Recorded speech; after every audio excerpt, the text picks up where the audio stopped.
আসসালামু আলাইকুম রহমতুল্লাহি ওবরকাতুহু। আলহামদুলিল্লাহি ওয়া কাফা ওয়া সালামুন আলা ইবাদিহিল্লাযিনা ইসতাফা। আম্মা বাদ, ফাআউযু বিল্লাহি মিনাশ শাইতানির রাজীম। বিসমিল্লাহির রহমানির রহিম। ওয়া মিন আয়াতিহি খালকুস সামাওয়াতি ওয়াল আরদ ওয়া ইখতিলাফু আলসিনাতিকুম ওয়া আলওয়ানিকুম ইন্না ফি যালিকা লাআয়াতিল লিল আলিমিন।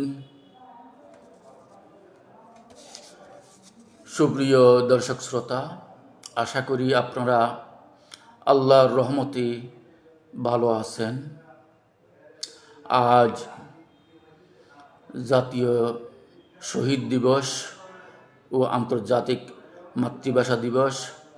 আজ আমাদের ঐতিহাসিক 21শে ফেব্রুয়ারি, 1952 সালের 21শে ফেব্রুয়ারি। এ বাংলার দামাল ছেলেরা নিজের মাতৃভাষা, মায়ের ভাষা বাংলাকে রাষ্ট্রীয় ভাষা হিসেবে স্বীকৃতি দানের দাবিতে ঢাকাতে মিছিলে তৎকালীন পশ্চিম পাকিস্তানি সরকারি বাহিনী যে গুলি চালিয়ে আমাদের বেশ কিছু তরুণদেরকে হত্যা করেছিল। এই বাংলার দামাল ছেলেরা নিজেদের জীবন উৎসর্গের বিনিময়ে তাদের এই মাতৃভাষাকে রাষ্ট্রীয় ভাষা হিসেবে স্বীকৃতি দানের জন্য তাদের যে উৎসর্গ, এই উৎসর্গের মাধ্যমেই, এই আত্মবলিদানের মাধ্যমেই তারা তাদের মাতৃভাষা বাংলাকে নিখিল পাকিস্তানের অন্যতম রাষ্ট্রীয় ভাষা হিসেবে স্বীকৃতি আদায় করে নিতে সক্ষম হয়েছিলেন। তাই আজকের এই ঐতিহাসিক দিনটাকে স্মরণে রেখে আজকে আমাদের এই ইসলামের দৃষ্টিতে মাতৃভাষার গুরুত্ব, এই বিষয়ে আমরা আজকে সংক্ষিপ্ত আলোকপাত করব ইনশাআল্লাহ। মাতৃভাষা মহান আল্লাহ রাব্বুল আলামিনের এক বিশেষ নিয়ামত এবং কুদরতের অপূর্ব নিদর্শন। মানুষ তার মনের গহীন কোণে জমে থাকা আবেগ, অনুভূতি এবং চিন্তা চেতনাকে সবচেয়ে নিপুণভাবে প্রকাশ করতে পারে স্বীয় মাতৃভাষার মাধ্যমে। 1952 সালের 21শে ফেব্রুয়ারি বাঙালি জাতি তাদের প্রিয় মাতৃভাষা বাংলার মর্যাদা রক্ষায় যে আত্মত্যাগ করেছে তা বিশ্ব ইতিহাসে বিরল। কবি ফররুখ আহমদের ভাষায়, তোমাদের দান অক্ষয় হয়ে আছে ইতিহাসের পাতায়, রক্তে তোমাদের নাম লিখে গেছ তোমরা ধরণীর মায়ায়। আল্লাহ তাআলা বৈচিত্র্যময় এই পৃথিবীতে অসংখ্য ভাষা সৃষ্টি করেছেন। আধুনিক ভাষা বিজ্ঞানীদের মতে বিশ্বে বর্তমানে প্রায় 7,000-এর বেশি জীবন্ত ভাষা প্রচলিত রয়েছে। আল্লাহ রাব্বুল আলামিন যুগে যুগে তার হেদায়েতের বাণী বা আসমানি কিতাবসমূহ মানুষের নিকট তাদের বোধগম্য ভাষায় অবতীর্ণ করেছেন। প্রধান 4টি আসমানি গ্রন্থ যথা তাওরাত, এটা হিব্রু ভাষায় অবতীর্ণ হয়েছে। জাবুর ইউনানি বা আরামাইক ভাষায় অবতীর্ণ হয়েছে। ইনজিল সুরিয়ানি তথা সিরিয়াক ভাষায় অবতীর্ণ হয়েছে এবং সর্বশ্রেষ্ঠ আসমানি গ্রন্থ মহাগ্রন্থ আল কোরআন আরবিক তথা আরবি ভাষায় অবতীর্ণ হয়েছে। এটি প্রমাণ করে যে আল্লাহ তাআলা সবসময় মানুষের নিকট সংবাদ পৌঁছানোর জন্য ভাষার মাধ্যমকে প্রাধান্য দিয়েছেন। ইসলাম কেবল একটি ধর্ম নয়, এটি মানুষের সহজাত অধিকারের রক্ষক। মাতৃভাষার গুরুত্ব প্রতিষ্ঠায় ইসলামের দৃষ্টিভঙ্গি অত্যন্ত সুদৃঢ়। মহান আল্লাহ পাক পবিত্র কোরআনে ইরশাদ করেছেন, ওমিন আয়াতিহি খালকুস সামাওয়াতি ওয়াল আরদ ওয়া ইখতিলাফু আলসিনাতিকুম ওয়া আলওয়ানিকুম ইন্না ফি যালিকা লাআয়াতিল লিল আলিমিন। আর তার নির্দেশনাবলীর মধ্যে রয়েছে আকাশমণ্ডলী ও পৃথিবীর সৃষ্টি এবং তোমাদের ভাষা ও বর্ণের বৈচিত্র্য। এতে জ্ঞানীদের জন্য অবশ্যই বহু নিদর্শন রয়েছে। সূরা আর-রুম আয়াত নম্বর 22। এখানে ভাষাকে আসমান ও জমিন সৃষ্টির মতো বিশাল নিদর্শনের সাথে তুলনা করা হয়েছে। সুতরাং মাতৃভাষাকে অবজ্ঞা করা প্রকারান্তরে আল্লাহর নিদর্শনকে অবজ্ঞা করার শামিল। স্বজাতির ভাষায় দাওয়াত ও নবুয়াত এবং নবী রসুল প্রেরণ। পৃথিবীতে মহান আল্লাহ পৃথিবীতে যত নবী রসুল এই পৃথিবীতে প্রেরণ করেছেন, প্রত্যেক নবী এবং রাসূলকে তার স্বজাতি সকম স্বজাতির ভাষায় এবং নিজস্ব সম্প্রদায়ের ভাষায় যেই কৌমের কাছে প্রেরণ করেছে, যেই এলাকায় প্রেরণ করেছে, সেই এলাকার মেজরিটি মানুষ যে সব ভাষায় কথা বলতেন, নবীকে রসুলকে এবং তার উপর অবতীর্ণ গ্রন্থটাকে ঠিক সেই ভাষায় আল্লাহ অবতীর্ণ করেছিলেন। পবিত্র কোরআনে ইরশাদ হয়েছে, ওমা আরসালনা মির রসুলিন ইল্লা বিলিসানি কওমিহি লিয়ুবাইয়িনা লাহুম। আমি প্রত্যেক রাসূলকেই তার স্বজাতির ভাষাভাষী করে পাঠিয়েছি, যাতে তিনি তাদের কাছে পরিষ্কারভাবে ব্যাখ্যা করতে পারেন। সূরা ইব্রাহিম আয়াত নম্বর 4। এটি প্রমাণ করে যে ভাব বিনিময় ও দিন প্রচারের শ্রেষ্ঠ মাধ্যম হলো মাতৃভাষা। মাতৃভাষার মাধ্যমে মনের ভাবকে যেভাবে স্পষ্টভাবে নিখুঁতভাবে মানুষের সামনে উপস্থাপন করা যায়, অন্য কোনো বিদেশি ভাষায় ওইভাবে উপস্থাপন করা যায় না। যেমন একজন বাঙালি কবি বলেছেন, বিনা স্বদেশী ভাষা পুরে কি আশা। তাহলে মনের ভাব, মনের আবেগকে যথাযথভাবে মনের মাধুরী মিশিয়ে নিজের মনের ভাবটাকে মানুষের সামনে উপস্থাপন করা যায় একমাত্র মাতৃভাষায়। অন্য কোনো বিদেশি ভাষায় সেইভাবে উপস্থাপন করা যায় না। ভাষা শিক্ষার আদি উৎস আল্লাহ। সূরা আর-রহমানে মহান আল্লাহ পাক ইরশাদ করেছেন, আর রহমানু আল্লামাল কুরআনা খলাকাল ইনসানা আল্লামাহুল বায়ান। দয়াময় আল্লাহ, তিনি কোরআন শিক্ষা দিয়েছেন, মানুষ সৃষ্টি করেছেন এবং তাকে ভাষা বা ভাব প্রকাশের ক্ষমতা শিখিয়েছেন। সূরা আর-রহমান 1-4। এর দ্বারা বোঝা যায় আল্লাহ যেমন মানুষের স্রষ্টা, তেমনি পৃথিবীর মানুষেরা যত ভাষায় কথা বলেন সকল ভাষার স্রষ্টাও তিনি। রাসূলুল্লাহ সাল্লাল্লাহু আলাইহি ওয়াসাল্লাম তার যে ভাষা প্রেম, তার আরবি ভাষার প্রতি তার যে দুর্বলতা, তার যে আবেগ অনুভূতি, তার যে প্রেম ভালোবাসা আরবি ভাষার প্রতি, তিনি সেটা প্রকাশ করেছেন। তিনি বলেছেন, প্রিয় নবীজি সাল্লাল্লাহু আলাইহি ওয়াসাল্লাম গর্বভরে বলতেন, আনা আফসাহুল আরব বিয়াদি আন্নি মিন কুরাইশ ওয়া ইন্নী নাশাতু ফি বনি আসাদ। আমি আরবদের মধ্যে সবচেয়ে বিশুদ্ধবাসী, সাবলীলবাসী, কারণ আমি কুরাইশ বংশজাত। কুরাইশ বংশ পিওর আরবি ভাষায় কথা বলতেন এবং তিনি শিশুদের বিশুদ্ধ আরবি ভাষা শেখানোর জন্য মরুভূমিতে বনু সাদ গোত্রে পাঠানোর ব্যবস্থা করতেন। এবং রাসূল সাল্লাল্লাহু আলাইহি ওয়াসাল্লামের দাত্রী মাতা হালিমাতুস সাদিয়ার বাড়ি ছিল তায়েফের বনি আসাদ গোত্রে।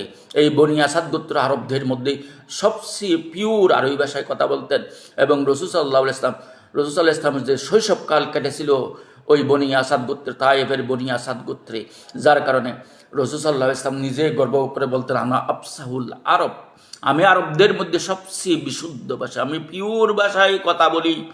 আমার ভাষার মধ্যে কোনো আঞ্চলিকতার টান নাই, কোনো দুর্বুদ্ধ শব্দ আমি ব্যবহার করি না, সবচেয়ে পিওর আরবি ভাষায় কথা বলি।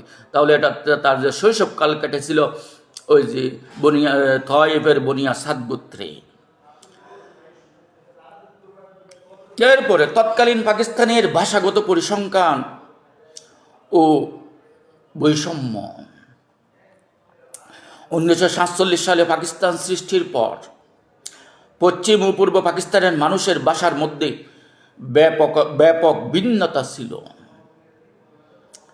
তৎকালীন পাকিস্তানের নিখিল পাকিস্তানের ভাষাগুলোর চিত্র যদি আমরা তুলে ধরি, তাহলে আমরা দেখতে পাই পূর্ব পাকিস্তান প্রদেশ তথা এই পূর্ববঙ্গের জনপদে এখানকার ৯৮% মানুষই ছিল বাংলা ভাষাভাষী, বাঙালি, যা পুরো পাকিস্তানের মোট জনসংখ্যার ৫৬.৪০%। তাতে বোঝা যায় আমাদের এই পূর্ববঙ্গ তথা পূর্ব পাকিস্তান জনপদের ৫৬.৪০% মানুষ বাংলা ভাষায় কথা বলতো এবং এরাই ছিল নিখিল পাকিস্তানের সংখ্যা গরিষ্ঠ। তাহলে পুরো পাকিস্তান মিলেই বাংলা ভাষাভাষী ছিল ৫৬.৪০%। পশ্চিম পাকিস্তানের পরিসংখ্যান যদি আমরা উপস্থাপন করি, পশ্চিম পাকিস্তানের অধিবাসীরা মূলত পাঞ্জাবি, সিন্ধি, পশতু এবং বেলুচ বলি বা বালুচ বলি, বেলুচিস্তান থেকে বালুচ ভাষায় কথা বলতেন। উর্দু ছিল সেখানেও একটি সংখ্যালঘু ভাষা। পশ্চিম পাকিস্তানে মূলত মাত্র ৩.২৭% মানুষ উর্দু ভাষায় কথা বলত। তাহলে নিখিল পাকিস্তানে উর্দু ছিল সবচেয়ে সংখ্যালঘু একটি ভাষা।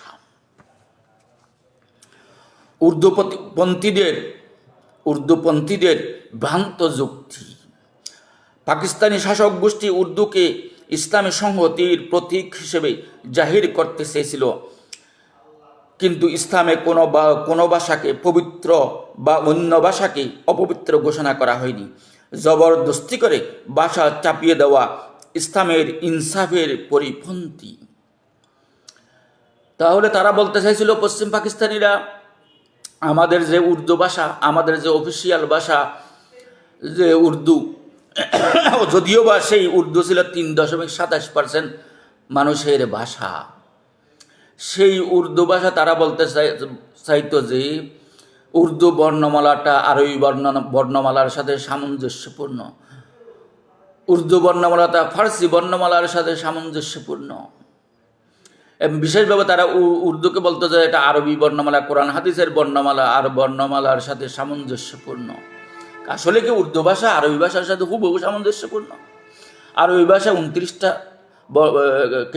কি আছে, অ্যালফাবেট আছে, বর্ণমালা আছে, কিন্তু উর্দু অ্যালফাবেট অনেক বেশি। এখানে বার পরে আছে উর্দুতে ফা আছে, ফে বলে, জিমের পরে ছা আছে, জার পরে ছা আছে, কাফের পরে গাফ আছে। তাহলে উর্দু বর্ণমালা আরবি বর্ণমালার সাথে হুবহু সামঞ্জস্যপূর্ণ নয়। এই উর্দু ভাষায় কখনো কোনো নবী রসুল প্রেরিত হয়নি। আরবি ভাষা নিয়ে অনেক নবী রসুল প্রেরিত হয়েছেন। সর্বশেষ নবী হযরত মুহাম্মদ সাল্লাল্লাহু আলাইহি ওয়াসাল্লাম, তিনি আরবি ভাষায় প্রেরিত হয়েছেন। তিনি আরব ছিলেন।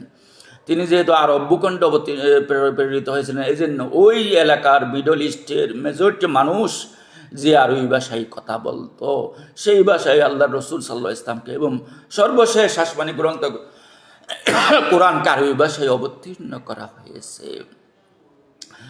তাহলে আরবি বর্ণমালার সাথে কিছু বর্ণমালা উর্দুর মিললেও পুরো বর্ণমালা মিলে না। আর আরবি বর্ণমালার সাথে কিছুটা মিল খাইলেও যে আমরা যারা জন্মের পর থেকে যে বাঙালিরা মায়ের উদর থেকে, মায়ের পেট থেকে ভূমিষ্ঠ হওয়ার পর মায়ের কোলে বসে যেই ভাষাটা, যেই মাতৃভাষা বাংলা শিখেছি, সেটা বাদ দিয়ে তাদের উর্দু, যেটা নিখিল পাকিস্তানের মাইনরিটি মানুষের ভাষা, সেই ভাষা আমাদের উপর চাপিয়ে দিতে হবে। আমাকে বাধ্যতামূলকভাবে সে উর্দুতে কথা বলতে হবে, উর্দুতে লিখতে হবে, উর্দুতে পরীক্ষার খাতা লিখতে হবে, উর্দুতে সংসদে গিয়ে ভাষণ দিতে হবে, উর্দুতে দরখাস্ত করতে হবে। এটা কোন ধর্মের কথা? ইসলামকে বিশেষ কোনো ধর্মকে একক ধর্মীয় ভাষা হিসেবে স্বীকৃতি দিয়েছে? আমি তো আগেই বলেছি যে পৃথিবীতে আল্লাহ যেমন মানুষ সৃষ্টি করেছেন, তেমনি মানুষের সকল ভাষাগুলো আল্লাহ সৃষ্টি করেছেন। সকল ভাষায় আল্লাহর ভাষা। আল্লাহ কোনো ভাষাকে অধর্মীয় ভাষা বলেন নাই। এটা কোনো ভাষাকে ইসলাম বিরোধী ভাষা বলে নাই। কোনো ভাষাকে অপবিত্র ভাষা বলে নাই। সকল ভাষাই আল্লাহর ভাষা। আমেরিকাতে যে মুসলিম বসবাস করে সে ইংরেজি ভাষায় কথা বলে, সে ইংরেজি ভাষায় ওয়াজ করে, সে ইংরেজি ভাষায় কোরআনের অনুবাদ পড়ে, হাদিসের অনুবাদ পড়ে, তাহলে ইংরেজি কি কোনো খারাপ ভাষা? যে হিব্রু ভাষী অনেক মুসলিম আছে, তারা হিব্রু ভাষায় কোরআনের অনুবাদ পড়ে, হাদিসের অনুবাদ পড়ে, তাহলে হিব্রু ভাষা কি কোনো অপবিত্র ভাষা? যারা মালয়েশিয়ার লোক তারা মালয় ভাষায় কোরআনের অনুবাদ পড়ে, হাদিসের অনুবাদ পড়ে, তাহলে মালয় কি কোনো ইসলাম বিরোধী ভাষা? তাহলে উর্দু আরবি বর্ণমালার সাথে কিছু বর্ণমালা উর্দুর মিললেই যে আমাকে উর্দুতেই পড়তে হবে, উর্দুতেই লিখতে হবে, বাংলাকে উর্দু বর্ণমালা দিয়ে লিখতে হবে এবং নিখিল পাকিস্তানের একমাত্র রাষ্ট্রীয় ভাষা হতে হবে উর্দু ভাষা, এটা কোন যুক্তিতে? আর তারা বলেছিল পাকিস্তান সংখ্যাগরিষ্ঠ মুসলিমদের দেশ, এখানে একই ধর্ম একই ভাষা হতে হবে সবার, এবং তাতে আমার রাষ্ট্রীয় ঐক্য সংহতি প্রতিষ্ঠিত হবে। আমাদের প্রতিবেশী রাষ্ট্রে 29টা 30টা প্রদেশ রয়েছে এই ভারতে, এই ভারতের 29টা বা 30টা প্রদেশের প্রতিটা প্রদেশে এক একটি প্রাদেশিক ভাষার স্বীকৃতি সরকার দিয়েছে এবং ভারতে বিভিন্ন ধর্মবর্ণের মানুষ বসবাস করে। ভারতীয়দের মধ্যে রাষ্ট্রীয় সংহতি নাই, তাহলে আমার পাকিস্তানের রাষ্ট্রের এই যে পাকিস্তান রাষ্ট্রের সংহতির জন্য ভাষাকে সবার ভাষা উর্দু হতে হতো, এটা কোন যুক্তিতে? এবং পাকিস্তানে তো সবাই মুসলিম ছিল না, এখানে মুসলিম, হিন্দু, বৌদ্ধ, খ্রিস্টান, তারাও 2-3 কোটির ঊর্ধ্বে ছিল, তাহলে শুধু উর্দু কেন আমাদের উপর আপনারা চাপিয়ে দিবেন, কোন যুক্তিতে? বঙ্গবন্ধু তার অসমাপ্ত আত্মজীবনীতে প্রশ্ন তুলেছেন, উর্দু কি কোনো ইসলামিক ভাষা? উর্দু কি কোনো ইসলামিক ভাষা? আরবরা আরবি ভাষায় কথা বলে, আফগানিরা আফগানি ভাষায় কথা বলে, মালয়েশিয়ানরা মালয় ভাষায় কথা বলে, বাঙালিরা বাংলা ভাষায় কথা বলবে, এটাই তো স্বাভাবিক। উর্দু ভাষা তো কোনো ইসলামিক ভাষা নয়, কোনো ধর্মীয় ভাষা নয়। আমরা মুসলমানরা আরবি ভাষাকে সম্মান করি, এটা আমাদের কোরআন হাদিসের ভাষা হিসেবে, এটাকে আমরা ধর্মীয় ভাষা হিসেবে সম্মান করি, কোরআন হাদিসের ভাষা হিসেবে সম্মান করি, এটা ভিন্ন বিষয়। তাই বলে কি আল্লাহ রসুলকে বলেছেন তোমরা যারা মুসলমান হয়েছ পুরো বিশ্বের যে প্রান্তে ইসলাম ধর্ম গ্রহণ করবে তাকে সবাইকে বাধ্যতামূলক আরবিতে কথা বলতে হবে, এটা কি বলেছেন আল্লাহ রসুল? কখনো। সকল মুসলমানদেরকে একই ভাষায় ভাষাভাষী হতে হবে। শুধু এটুকু বলেছেন তুমি নামাজ পড়ার জন্য যতটুকু কোরআনের সূরা যতটুকু মুখস্থ করা দরকার, যাতে তুমি নামাজটা এবাদতগুলো যথাযথ আদায় করতে পারো, তাসবিহগুলো, দোয়া দরুদগুলো ভালোভাবে পড়তে পারো, এই জন্য অতটুকু আরবিটা শিখতে তোমাকে হবে। কিন্তু তোমার দৈনন্দিন জীবন যাপনের ভাষা তোমাকে অবশ্যই আরবি ভাষী হইতে হবে, এমন তো ইসলাম বলে নাই।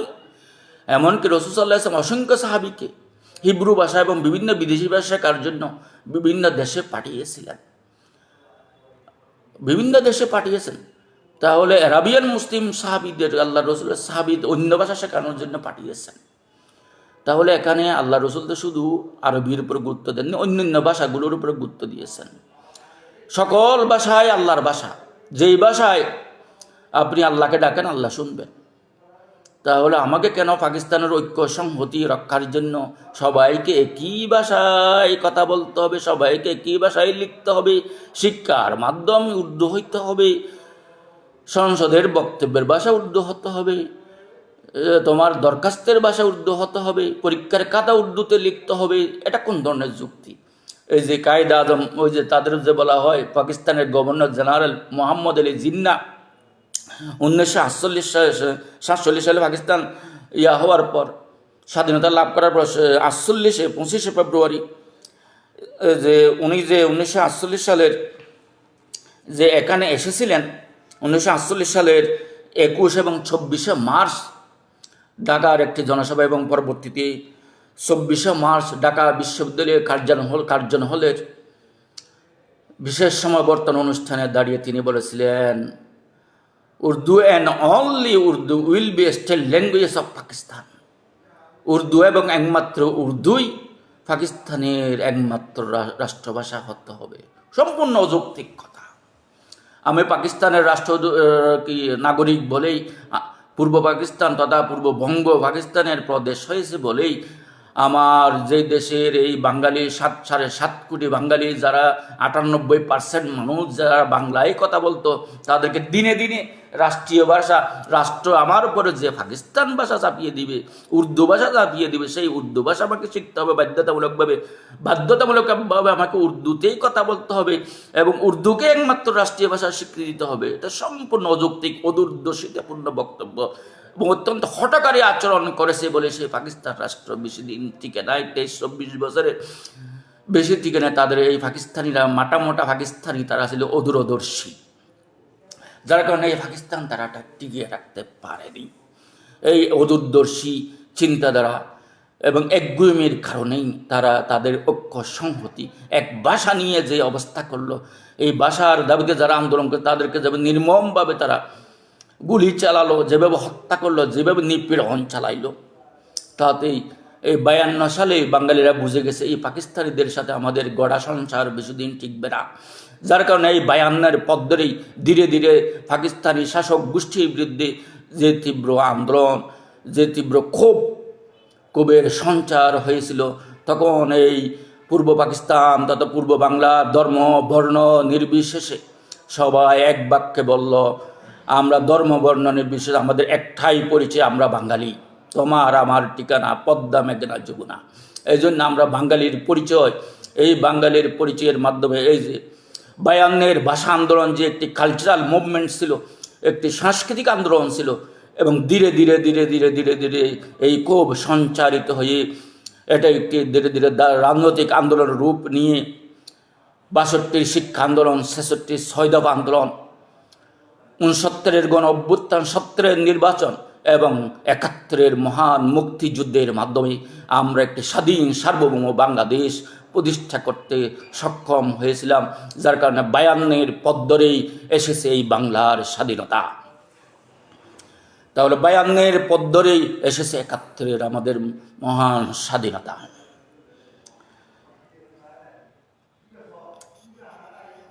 এই ভাষা আন্দোলনের ইতিহাস যদি আমরা সংক্ষিপ্ত আলোকপাত করি, তাহলে আমরা দেখতে পাই এই ভাষা আন্দোলনের পিছনে যাদের অবদান ছিল, প্রথম তামাদ্দুন মজলিস 2রা সেপ্টেম্বর 1947 অধ্যাপক আবুল কাসেমের নেতৃত্বে এই সংগঠনটি আন্দোলনের বুদ্ধিবৃত্তিক ভিত্তি তৈরি করে।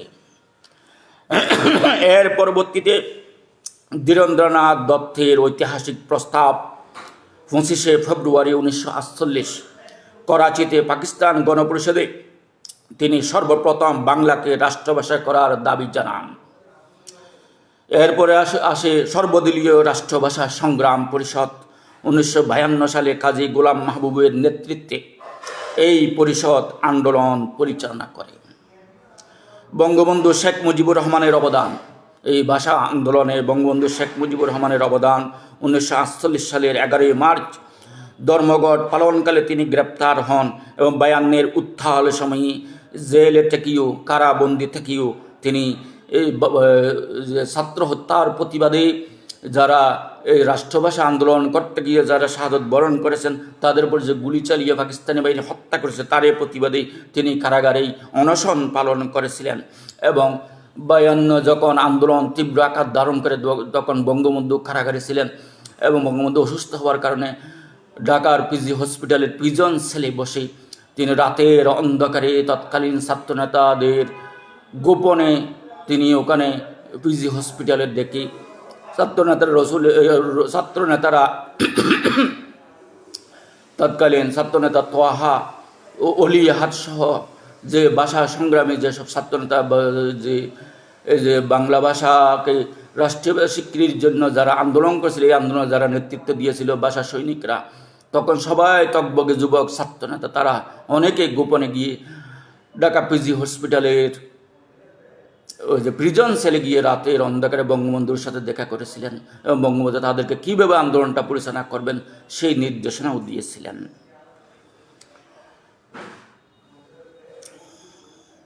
জিন্নার বিতর্কিত ঘোষণা 1948 সালের 21 এবং 24শে মার্চ, প্রথমে 21 সালে তিনি 47-এ তিনি গভর্নর জেনারেল হওয়ার পর 1948 সালের 21শে মার্চ তিনি ঢাকায় আসেন এবং ঢাকার একটি জনসভায় তিনি বক্তব্য দেন।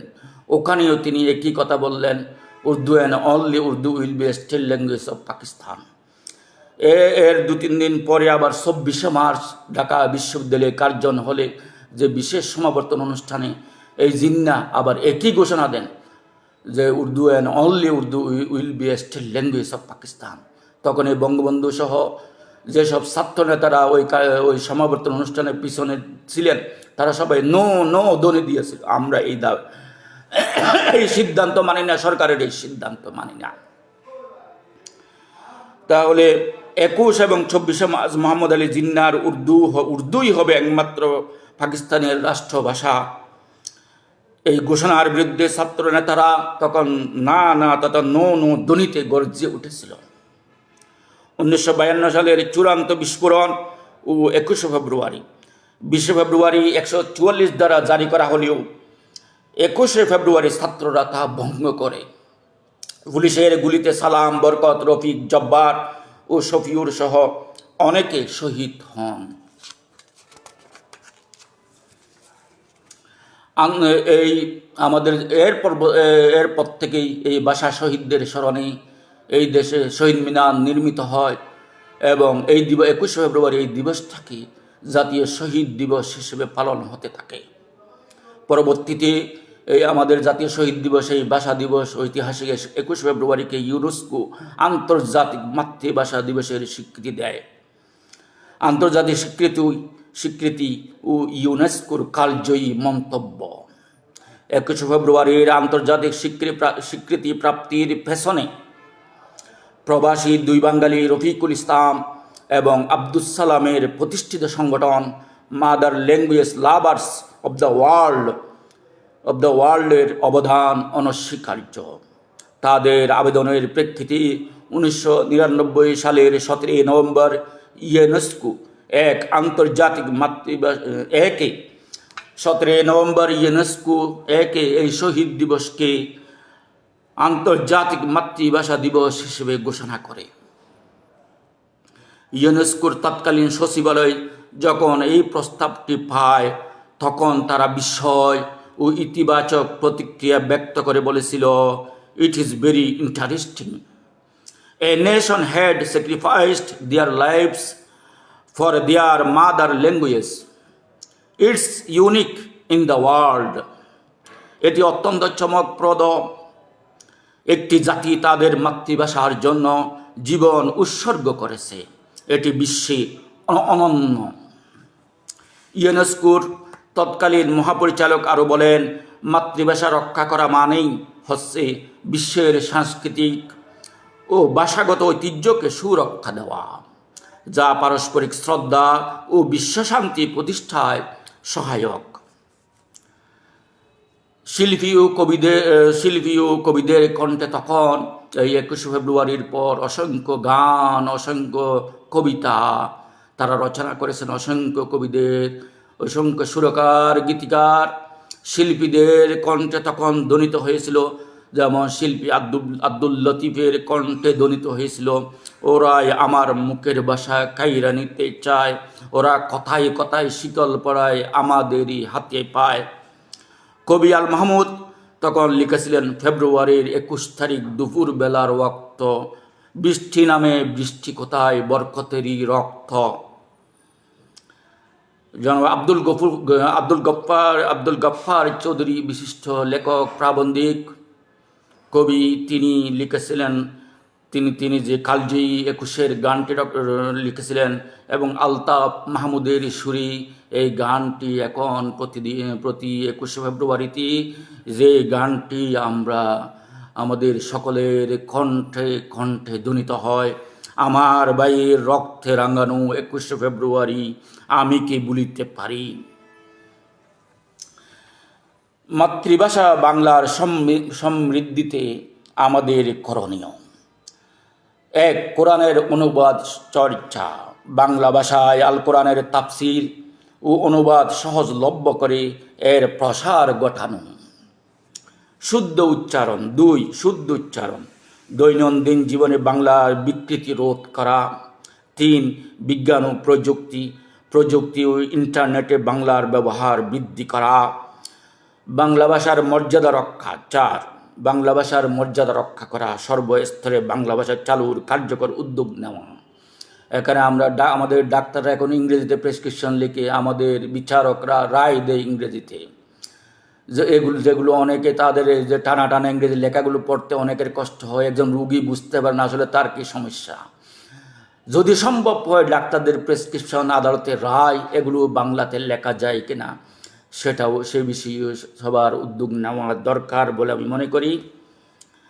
ভাষা আন্দোলন কেবল একটি রাজনৈতিক আন্দোলন ছিল না, এটি ছিল একটি জাতির আত্মপরিচয় ও দিনী অধিকার রক্ষার সংগ্রাম। মহান আল্লাহ মানুষকে কথা বলার যে শক্তি দিয়েছেন তার পূর্ণ বিকাশ ঘটে মাতৃভাষায়। পরিশেষে কবি গোলাম মুস্তাফার ভাষায় বলা যায়, বাংলা ভাষা আমার ভাষা, আল্লাহর দেয়া দান। এই ভাষাতেই মা ডেকেছি, জুড়িয়েছি প্রাণ। তেমনি কবি ফজলুকের ভাষায় বলা যায়, মাতৃভাষা বাংলা ভাষা খোদার সেরা দান, বিশ্বভাষা সবই তোমার রূপ যে অনির্বাণ। আমাদের মহাকবি বাংলার মহাকবি মাইকেল মধুসূদন দত্তের ভাষায় যদি বলি, হে বঙ্গভাণ্ডারে তব বিবিধ রতন, না জেনে অবোধ আমি অবহেলা করি।